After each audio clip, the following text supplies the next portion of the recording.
me dreamer, please. Hi guys, welcome to the Master Guide series where we'll be focusing on hero building. Subscribe to my channel to get latest 7 night updates and helpful tips for your progress. We'll be covering all aspects of each hero and subtitles will be available, so do turn them on. Today we'll be finally taking a look at the highly popular and all-rounded Yeonhee. Yeonhee is not only a strong hero in PvP but also a very independent and powerful PvE damage dealing unit, and she is an exceptional farmer too. We'll first look at Yeonhee's PvP weapons. I think it is no debate that she should be given double speed weapons. Furthermore, it is no question that she should have the best speed items, and those are dragon books. In fact, this helps her as an attack leader in PvP because you want her to go first to land 2 attacks on the enemy team so that her next skill or counter attack will trigger the 3rd attack boom effect. In PvE, however, I personally think if you are using her as a DPS in smart mode, you can actually opt for PvE lethal weapons. Simply revolutionary weapons will suffice, but this is mainly to boost her PvE attack stat, and this further increases the 3rd attack boom effect damage output, which can be very useful in helping you wreck many enemies at once.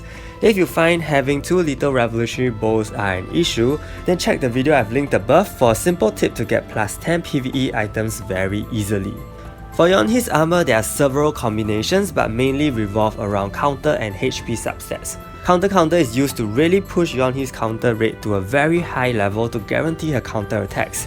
This is very important because you want her to still be able to counter despite enemy attempts to reduce it greatly. Common PvP pets like Geos and Yeonjees reduce counter rate by 40%, while enemy masteries can further reduce counter rate by a total of 60%. Counter is a super safe option, especially if you don't have dual slots or trait slots for counter rate increase. However, if you have a 6-star Yeonjee or counter traits and jewels, then you can choose to opt for counter HP because these other factors help to boost your counter rate high enough for you to forego 1 counter armor. Note that 1 dragon HP armor itself raises a hero's HP by 3050. So taking Yeonhee's 1000 damage HP cap into consideration, the dragon HP armor basically allows Yeonhee to take on a full 3-hit attack. This means she can survive 1 more attack from your enemy, and that could really make a difference in your arena matches. For PvE, double counter armor is used as well for the same reasons as PvP, that is to trigger more 3rd attack boom effects. Double counter is used because you will definitely be using other pets, jewels and traits, which we will talk about later, and these jewels and traits are not counter rate boosting. However, it is not a necessity to give Yeonhee PvE armor unless you do not have a reliable healing method, which we will also explore later. Due to Yeonhee's passive HP cap, she does not take too much damage per hit, hence even without PvE armor, she can still survive well. What matters more is ensuring that the counter substat is used. We will look at Yeonhee's jewels for PvP first. Green jewels are preferred for Yeonhee as each awakened green jewel gives 1000 HP. Hence, 3 awakened green jewels give Yeonhee additional 3000 HP, and this once again lets her withstand a 3-hit skill. Of course, you can give her red jewels for damage output, but green jewels are far better in my opinion. Speed Jewel is a must because she is rightfully a speed hero and a preferred attack leader. Lifesteal is also a great must-have for her so that she can sustain herself while she counters. The last jewel for Yeonhee's PvP combination varies on what else you have on Yeonhee. If you lack sufficient counter rate, then give her a counter jewel to increase it. Otherwise, you can choose to increase her awakening gauge charge speed so you fire off an untreatable paralysis, or give her lethal rate to boost her probability of skill use.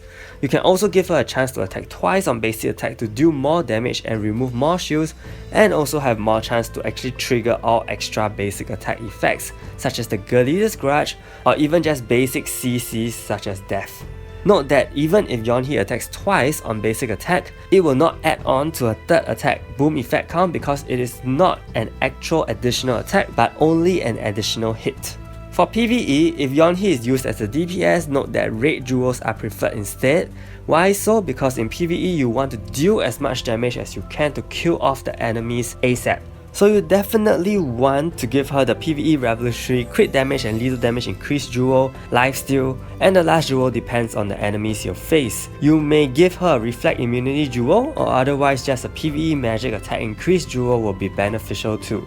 New players can give Yeonhee counter rate, lifesteal, lethal rate if you do not have any special jewels available. The most ideal accessory for Yeonhee is the 7-time Guardian Ring to complement her 7-turn evasion passive. The logic here is basically to give your opponent more work to be done before they can even touch Yeonhee. Your opponent will not only have to reduce 7 turns of evasion buff duration but also remove 7 hit shields of Yeonhee, so definitely give Yeonhee the 7-time Guardian Ring as the base accessory. What are the possible substats then? In PvP, without a doubt, the most popular option is the Gelidus Grudge, which reduces enemies' HP by 1000 bypassing any immunity. Considering Yeonhee has a high counter rate and also has the ability to attack 2 enemies with 1 basic attack, this is very detrimental as it can cripple your enemy very quickly.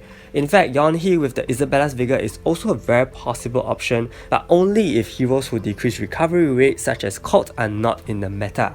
Lifesteal is also very possible in the same line of thought, and that is to give Yeonhee healing capabilities to sustain her on the field as long as you can. I just want to add that other Gelidus and Isabella accessories like Gelidus Madness or Evil Eye could also be possible on Yeonhee, but the Gelidus Grudge is simply too good to pass up on.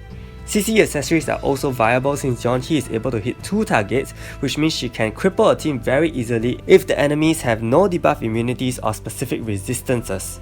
Death is a very popular and fun substat to put on Yeonhee due to the possible fast kills. Of course, the list goes on with Stun, Electrify, Paralyze, Silence all being crippling debuffs, but it all depends on the meta. If you face enemies who have resistances against these, then there is no point in having these debuffs as substats. For PvE, I would strongly recommend only 2 combinations, either the Guardian Ring with Isabella's Vigor or Lifesteal. Due to Yeonhee's 1000 damage per hit HP cap, she will not be taking a lot of damage no matter how much the enemy throws at her. A 3-hit skill will at maximum hit her with 3000 damage and that's it. Vigor will essentially sustain her for a long time because not only will she be life-stealing, but skill use will easily heal her HP by thousands. Yeonhee's strength lies in her survivability over a long period in smart mode and to continuously pinch enemies' health away with her 3rd attack boom effect. For Yeonhee's PvP traits, counter rate increase is one of the most common ones for her to ensure she successfully counters every enemy's skill. As mentioned earlier, whether or not you give her this trait ultimately depends on your other builds for her in terms of her armor and jewel. As a precaution, the counter rate increase trait is still recommended. She is commonly given lethal rate so as to increase her skill use probability to let her set off more 3rd attack boom effects. Another very popular trait is the debuff cast rate increase to give her higher chance to inflict paralysis on the enemy team and thereby shut them down. Apart from these 3 commonly used traits, it is possible to give her traits from tab 3, which lets her inflict greater damage on certain enemy types depending on the meta you face. Because Yeonhee has complete debuff immunity with her exclusive item, which we will talk about in just a bit, she doesn't need any resistance traits. However, cooldown increased resistance and reflect resistance are 2 of those resistances that you may consider having on her based on one condition, because the meta calls for it and you lack the jewel or hero to provide complete immunity to these effects. After all that discussion for her PvP traits, what about PvE? In PvE, which does not mean adventure purposes, but more for smart mode, lethal damage increase, crit damage increase, and increased damage dealt on certain type of enemies are preferred. These shouldn't come as anything new because it is a standard trait set for all PVE DPS. You may also need to swap out one of the traits for accuracy increased trait depending on the enemies faced. Then we come to Yeonhee's exclusive item, which is basically a must. Not only does she get more counter rate boost, but at level 44, complete debuff immunity with no turn limit. This is an incredible passive effect to have. It is simply OP, and as mentioned earlier, it reduces the need for you to invest in resistance traits for her, so you can actually make the most of special traits to really maximize her potential as a hero. Lastly, for soul skills, Yeonhee should adopt a more offensive-oriented set. Increased damage for 5-man AoE attacks and magic attack increase will no doubt boost Yeonhee's damage output. So do the soul skills in grade 3 and grade 5, which let her deal far more damage on certain hero types. Grade 6 debuff cast rate increase is also the only option for her there once you get that, since she has no need for debuff resist rate increase. With that, I've come to the end of this master guide to craft your Yeonhee. Do check out the master guide playlist linked above for greater coverage of all other essential heroes. Hopefully you can work towards building a better Yeonhee, and if you found this video helpful, do give it a like and do subscribe to my channel. If you guys have any questions, feel free to leave them in the comments as well. Thank you so much and see you!